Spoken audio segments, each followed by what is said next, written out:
Bom, Matheus, então para nós ajudarmos a população a combater agora, hoje, a líder em complicações, em óbito e a maior causa de mortes no mundo e agora no Brasil.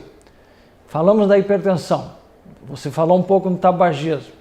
Qual é o nível ideal do colesterol, da glicose e dos triglicerídeos? Certo.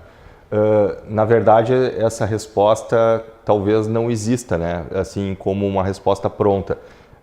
A grande questão é a individualização do tratamento, né? A gente não pode ter a mesma conduta para pacientes completamente diferentes, com riscos completamente diferentes, né?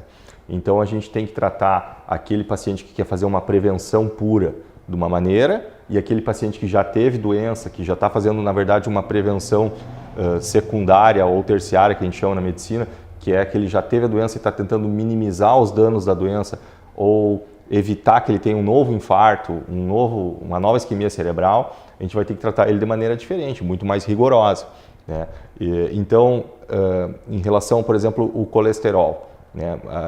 Uma coisa assim rapidinha que eu acho que é importante que as pessoas saibam, que os pacientes eles às vezes se preocupam muito com o valor do colesterol total, né? Meu colesterol total está alto. Na verdade, o mais importante é o chamado colesterol ruim, que é o colesterol LDL. É nesse valor que a gente se preocupa para determinar as nossas metas, assim. E esse colesterol ruim, a gente pode sim generalizar pelas diretrizes da Sociedade Brasileira de Cardiologia da seguinte forma: aquela pessoa sem grandes fatores de risco para doença cardíaca, que é jovem, que não tem hipertensão, não fuma, não tem história familiar de doença cardíaca, ele deveria manter esse chamado colesterol ruim abaixo de 130, né? Aquele paciente que já tem múltiplos fatores de risco e já teve uma isquemia cerebral, por exemplo, ou ele é diabético, abaixo de 100. E aquele paciente que já infartou, abaixo de 70, né? Então, quanto mais doença, mais rigoroso a gente vai ser com esse paciente, né? Os triglicerídeos é muito parecido, sim, a gente pode, as metas não são assim tão estratificadas, mas a gente deveria procurar um valor abaixo de 150.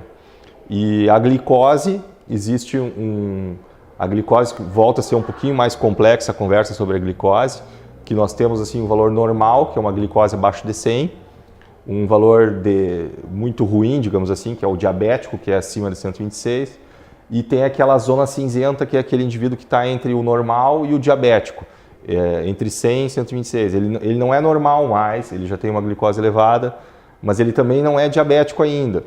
A gente sabe que se a gente olhar esse paciente ao longo do tempo, ele vai se caminhar, na maioria das vezes, para o diabetes, mas ele ainda não fez esse passo, né? Então, esse é um paciente que a gente tem que ficar em cima dele, tentar com todas as forças trazer ele de volta para os valores normais, né? E o diabético a gente tem que tratar. Na verdade, nesse grupo aí de 100 a 126, a gente tem alguns pacientes que nós vamos já começar o tratamento. Isso vai depender também do perfil de risco dele, né? Obesidade. Obesidade. Isso eu não posso falar muito, porque eu já estou me encaminhando, né? Quem me conhecia nos tempos atrás.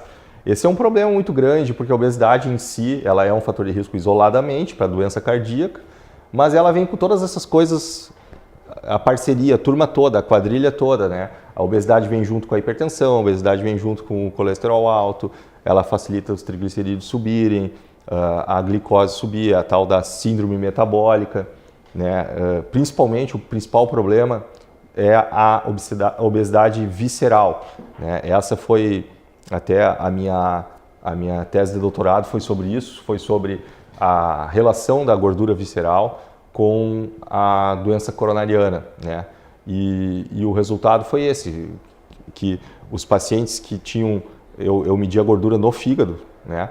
E os pacientes que tinham a gordura no fígado aumentada, eles tinham muito mais doença cardíaca, mesmo doença cardíaca que a gente considera como não grave, com plaquinhas que a gente chama, ele já tem muito mais placas nas coronárias do que aquele paciente que tem menos gordura visceral, né? Então a obesidade, e ela é uma doença da atualidade, né? Não é um problema brasileiro, é um problema mundial, né? Mas infelizmente nesse quesito nós estamos seguindo os maus exemplos, né? O Brasil está rapidamente crescendo em termos de percentual da população obesa, né? E está seguindo os países que estão indo nesse sentido, principalmente os Estados Unidos. O Brasil está achando muito bonito e está acompanhando o mau exemplo. E nós já falamos que o cigarro, o negócio é não fumar, né? E nós médicos não podemos desistir da orientação, e água mole em pedra dura, tanto bate até que fura, né? Então temos que utilizar junto com uma equipe multidisciplinar, né? E o álcool, Matheus, porque quando a gente fala no álcool, tem até colegas nossos aqui da Sociedade de Cardiologia do Rio Grande do Sul que são especialistas nisso, né?